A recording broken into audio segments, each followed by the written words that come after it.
how have you managed to kind of keep focused on the fight and not stray into all the other stuff going on around you? Well, I always fight the same regardless of the situation. You know, I've had fights that I arrived the day before, you know, having to cut weight. I had fights where I had pit bull bites at my foot. I had fights where, you know, against my best friends and stuff like that. It doesn't matter. I respect Sarah a lot as an opponent, and I trained harder for this fight than any other fight before. And she might not know it, but she should be thanking her lucky stars that, you know, that MMA is properly regulated in California, because I respect her so much that I'm not taking any chances. If I get her in an armbar, I'm going to try and rip it off and throw it at her opponent. I throw it at her corner, and if I get her in a choke, I'm going to hold on to it until she's actually dead. And if I get her in a knockout, I'm not going to walk away from it. I'm going to try and actually pound her face into the ground, and she's depending on the competence of the California Athletic Commission to be able to walk out of that cage alive. And that has nothing to do with whether I like her or respect her. She seems like a nice chick. But every single time I go into fight, I pretend as if it's my little sister's life depending on it. And in that kind of situation, nobody could ever beat me. Done all my press before this, and I feel like I did all the work that I needed to, and I'm here to fight. I'm not here to, you know, do a little dance for you guys. So I don't know what else you would actually expect from me. You brought up the armbar, and obviously that's something that everybody pays a lot of attention to, but does part of you want to end this fight by something other than an armbar, just to get future opponents thinking about something else from you? That's one theory. You want to expand on that at all? Nope. Well, I definitely have done quite a bit of media and press myself, and I do think that there has been certain aspects focused on Ronda, and she's done a great job of handling it really well. I have no doubt that she has trained, you know, fully for this fight, and I don't think that the press has really affected her at all. And I try and do the same thing. I focus on my camp. I work with my team. You know, I train as hard for whatever fight I have coming up. You know, I train harder than I would for any other fight, because the fight in front of you is the most important fight that's happening at the time. And I feel really confident going to this fight, and I'm confident that Ronda's going to bring it. She's going to show up to fight. She's going to try and kill me, which is kind of mean, but that's all right. But at the end of the day, someone's going to walk out with the belt, and I want that person to be me.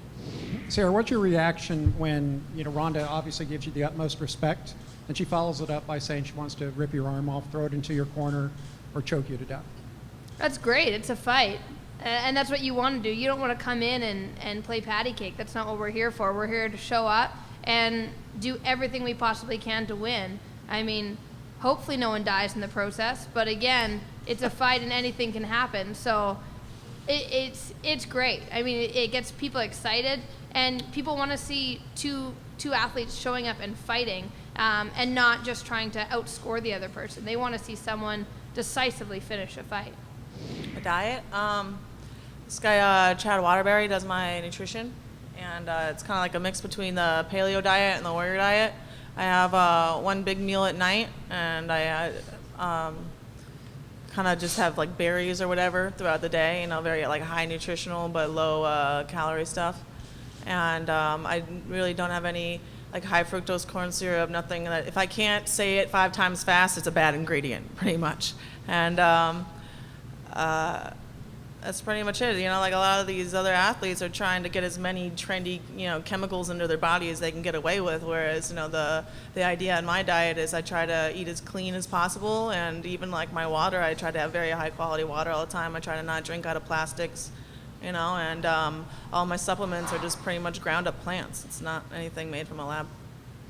Well, up until this point, you know, Strikeforce and Showtime have always had, for the last 4 years, I think that I've fought for them, have really been trying to push the females. And the partnership with Zuffa has enforced that even more, bringing in, you know, more to the table, really, in terms of, you know, Ronda has clearly made a huge dent in the scene, and her popularity has for sure helped all the women out there. And, you know, Chris Cyborg and Gina Carano, they were a main event for their fight. And then after that, you know, a lot of them were co-main events for the title fights. So the fact that the Miesha Tate and Ronda Rousey fight was able to be promoted and pushed and made the main event has led to, you know, me being able to fight in the main event as well. along with Ronda Rousey.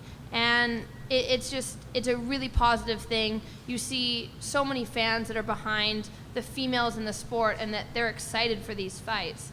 And again, Showtime and Strikeforce having 3 female fights on this one card is just another kind of stepping stone to help the fan base grow as well as the talent base. I think Sarah put it really well. I think one of the most encouraging changes that I've seen is I see a lot more respect within the sport, a lot of it from the men, and I appreciate that a lot, and that it really is encouraging to know that you know, the guys in the sport aren't just a bunch of, you know, like bullheaded hicks that they found in bars. You know, that's kind of like the image that was projected early on. You know, these are very intelligent and respectful athletes, and I'm glad that the women are starting to be, you know, accepted by, you know, our pretty much our coworkers is the way I like to think of it. But I just that's the most encouraging part of it, is to see the acceptance from the inside as well as from the fans on the outside.